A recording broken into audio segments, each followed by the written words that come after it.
So నమస్తే దోస్తులు, welcome back to my channel just like. So ఈరోజు మనం ఐపీఎల్ థర్డ్ మ్యాచ్ రివ్యూతో వెళ్తున్నాం. So IPL third match Kings 11 Punjab versus Delhi capital. ఈ మ్యాచ్లో చాలా నేను రివ్యూ చేసి చెప్పినట్టే ఈ మ్యాచ్లో సెకండ్ బ్యాటింగ్ ఎవరిదైతే ఉన్నదో వాళ్ళే గెలుస్తారని చెప్పాను, చేసింగ్. సో అదే జరిగిందనమాట. సో స్కోర్స్ విషయంలో వెళ్ళిపోతాం, ఎవరు ఎలా ఆడారో చూద్దాం రండి. సో ఇందులో Punjab 1/4 wickets, because Punjab second batting ఆడింది, చేసింది, పంజాబ్ గెలిచింది నేను చెప్పినట్టే. శిఖర్ ధవన్ 16 balls 22 runs చేశాడు, బాగానే ఆడాడు. ఇంకా శామ్ కరన్ మాత్రం IPL first 2024 first half century Sam Curran చేశాడు అనమాట. 63 out of 47 balls. Livingstone 38 runs. Okay, Shikhar Dhawan కంటే బాగా ఆడాడు. అండ్ వీళ్ళిద్దరు లేకపోతే మ్యాచ్ అసలు గెలిచేవాళ్ళు కాదు, బికాస్ శామ్ కరన్ అయితే హాఫ్ ఆఫ్ ద స్కోర్ కొట్టాడు అనమాట. ఇంకా Delhi Capitals Warner 29 runs out of 21 balls. Okay, Punjab లో కంటే ఢిల్లీలో అందరూ యావరేజ్ స్కోర్స్ కొడుతున్నారు. పంజాబ్ లో ఒక ముగ్గురు కొట్టారనమాట, దీంట్లో అందరూ ఒక like 4-5 members, 5-6 members average score కొట్టారనమాట. Like Warner 29 out of 21 balls, Mitchell Marsh 20 out of 12 balls,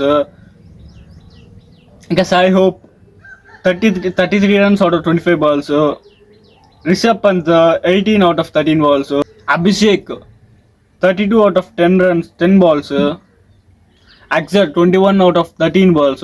so వీళ్ళు చూసుకున్నట్టయితే ఢిల్లీ క్యాపిటల్స్లో యావరేజ్ స్కోర్ కొడుతున్నారు అనమాట. యావరేజ్ స్కోర్ అంటే ఇప్పుడు ఈ మ్యాచ్ గెలకపోయినా వాళ్ళు ఫ్యూచర్లో చాలా మ్యాచెస్ గెలిచే అవకాశం ఉంది. ఇప్పుడు పంజాబ్లో అంటే ఒక 3-4 members ఫామ్లో ఉన్నారు కాబట్టి వాళ్ళే కొట్టారనమాట, like Sam Curran, Shikhar Dhawan అలాంటి వాళ్ళు. ఈ ఢిల్లీలో ఏంటంటే అందరూ ఫామ్లో ఉన్నారు, బట్ వాళ్ళ టైం కుదరకో సంథింగ్ అవుట్ అయ్యారు. కానీ యాక్చువల్లీ ఫ్యూచర్లో చాలా మ్యాచెస్ గెలుస్తారు అనిపిస్తుంది నాకైతే. ఇప్పుడు మనం సెకండ్ మ్యాచ్ వెళ్ళిపోతాం. నిన్న జరిగిన second match KKR versus Sunrisers Hyderabad. ఇది కూడా చెప్పాను అనమాట, ఎవరు గెలుస్తారు ఏంటి అనేసి. యాక్చువల్లీ ఈ సీజన్ లో జరిగిన 4 matches లో 3 matches ఇదే గెలిచింది, చేసింగ్. సో బట్ నేనేం చెప్పానంటే నిన్న ఈ రోజు నేను మ్యాచ్ చూస్తుండగా చేశాను ప్రిడిక్షన్ అది. సో ఈసారి చేసింగ్ కాకుండా ఫస్ట్ బ్యాటింగ్ చేసిన వాళ్ళే గెలుస్తారు, కేకేఆర్ గెలుస్తారు అని చెప్పాను. సో అదే జరిగిందనమాట. సో నేను చెప్పిన 4 matches ప్రిడిక్షన్స్లో 100% నేను చెప్పిందే గెలిచింది అనమాట. సో ఇప్పుడు మనం స్కోర్ కార్డ్స్లో వెళ్ళిపోతే కేకేఆర్ వర్సెస్ ఎస్హెచ్ఆర్ చూసుకున్నాం. First 32 runs out of 21 balls, Mayank Agarwal. So ఇతను బాగా ఆడాడు. Abhishek Sharma 32 runs out of 19.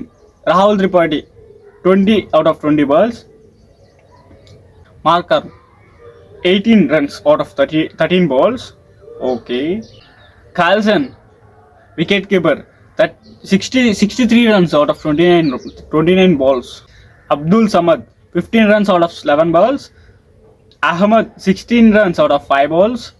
Super, బాగా ఆడాడు. ఎందుకంటే 5 balls లో 16 అంటే ఇదేం కాదు, 320 స్ట్రైక్ రేట్లో ఆడాడు అనమాట.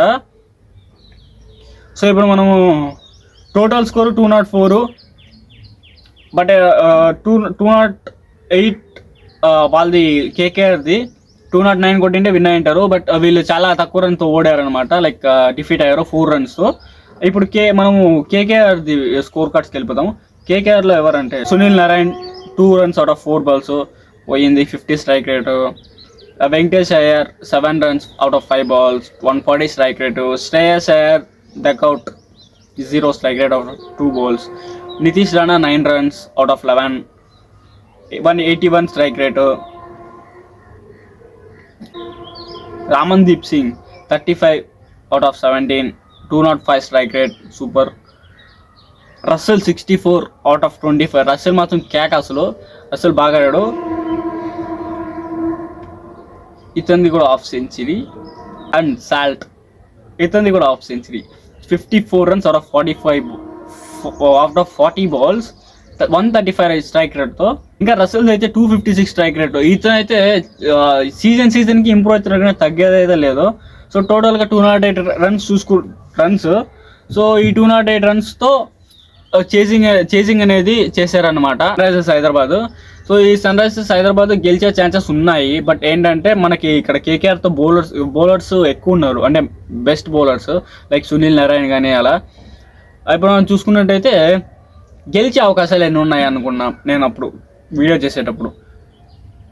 కేకేఆర్కే ఎక్కువ అనిపిస్తుంది కాబట్టి కేకేఆర్ గెలుస్తుందనేసి ప్రిడిక్ట్ చేశాను. సో అదే జరిగింది అనమాట. జస్ట్ ఒక 4 రన్ డిఫరెన్స్తో కేకేఆర్ గెలిచింది అనమాట. సో నెక్స్ట్ రివ్యూలో నెక్స్ట్ ప్రిడిక్షన్స్లో మళ్ళీ కలుస్తూనే ఉంటా. బాయ్.